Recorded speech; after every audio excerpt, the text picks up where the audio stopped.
یہ جو سوال ہے اللہ عالم یہ کس تناظر میں ہے یہ تو میں نہیں جانتا، یعنی اس کے پیچھے کیا مقاصد ہیں۔ کیونکہ کچھ لوگوں کا یہ ذہن ہے کہ مطلب اہل حدیث کہلانا نہیں چاہیے، باقاعدہ اس بنیاد پر کچھ جماعتیں ہیں جو اس نام سے ہی بہت زیادہ چڑھتے ہیں۔ اہل الحدیث کا معنی ہے قرآن و سنت پر عمل کرنے والا، اور قرآن و سنت کی طرف دعوت دینے والا، اور قرآن و سنت کو اپنے لیے قدوہ سمجھنے والا۔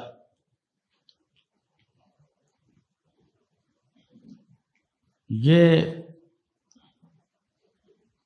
نام جو ہے مطلب ایک صفاتی نام یا لقب کی صورت کے اندر ہر دور اور ہر زمانے میں ہمیں ملتا ہے، اور ہمارے بر صغیر پاک و ہند کا جو معاشرہ ہے وہ زیادہ تر لفظ اہل الحدیث سے، یعنی جو قرآن و سنت کے مطابق عقیدہ رکھتا ہے وہ اس نام سے جانا جاتا ہے۔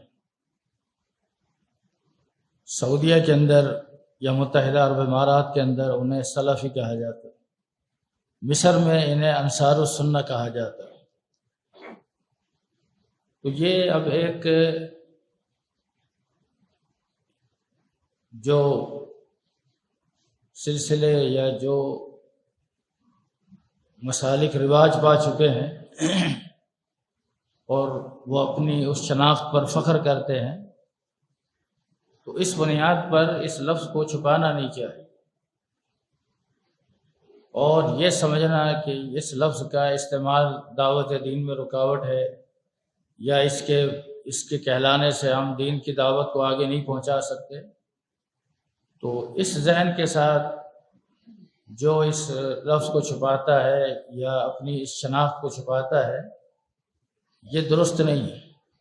ہاں اسے برملا کہنا چاہیے کہ بھائی ہم اہل الحدیث ہیں، اور حقیقت میں اہل الحدیث یا اہل السنہ ہے، اس لیے سلف کے اندر یہ دو نام ہی رہے ہیں، اہل السنہ اور اہل الحدیث۔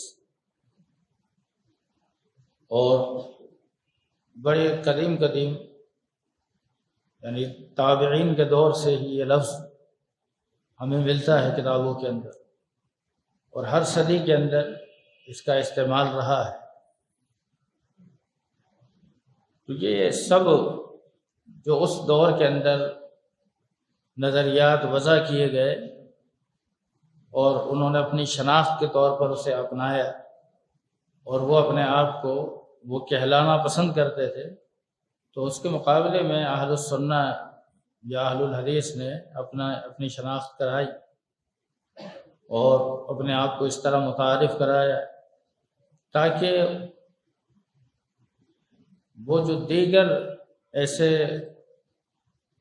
افکار و نظریات ہیں جس کی بنیاد پر مسلکوں کی بنیاد ہے ان سے وہ جدا ہو جائے۔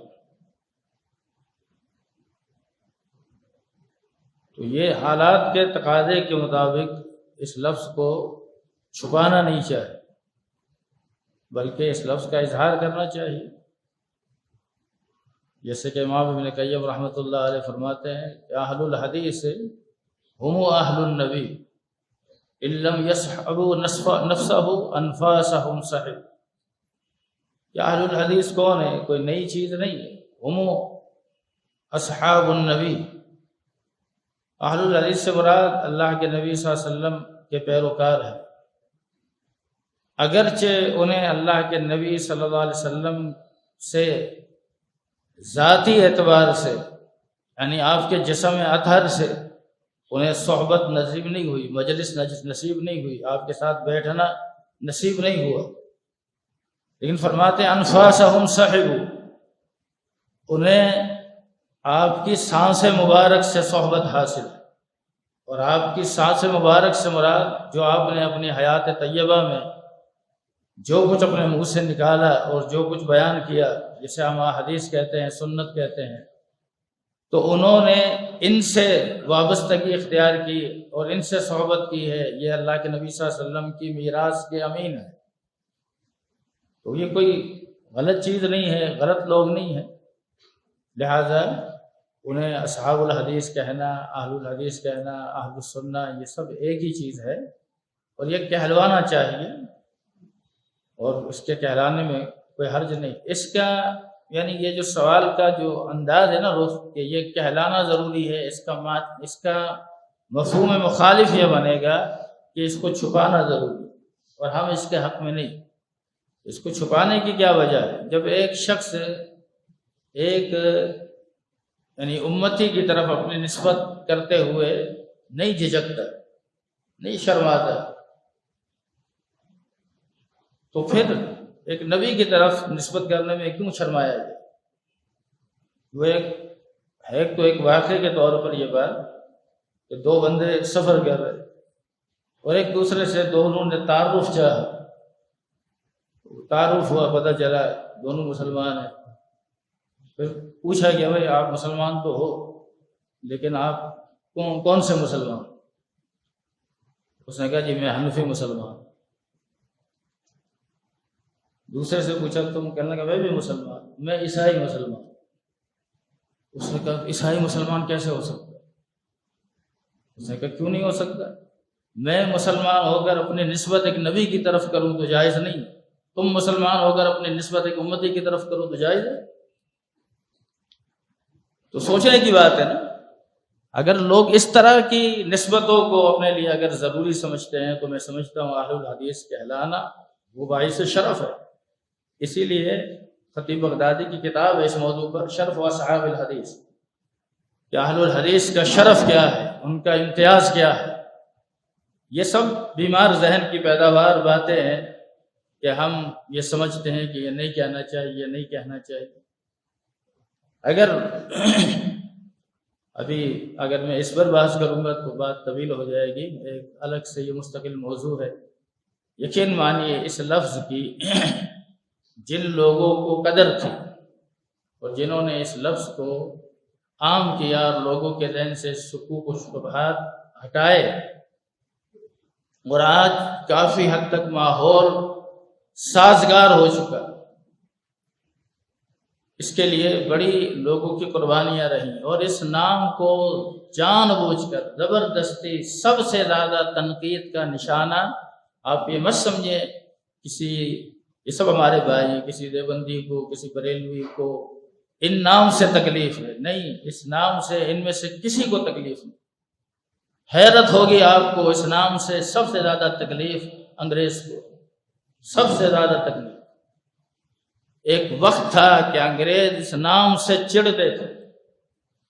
ہمیں اپنی تاریخ کا علم نہیں، ہم اپنی تاریخ کو بہت فراموش کر بیٹھے۔ ہمیں اپنی تاریخ کا اگر علم ہوتا تو یقین مانے اگر جائز ہوتا تو لوگ اپنی وصیت میں اپنی قبر پر لکھ کر جاتے۔ یہ اتنی اہمیت والی بات، یہ بڑا ایک یعنی میں نے کہا نا کہ وہ بادل چھٹ گئے، چلے بات بھی دوسری طرف چلی جائے گی۔ یہ سب سے زیادہ اس نام کو شروع کے اندر بہت زیادہ بدنام کرنے کی کوشش کی گئی، اور یہ ساری کاوش جو تھی یہ انگریز نے کی اور انگریز کے پروردہ لوگوں نے کی۔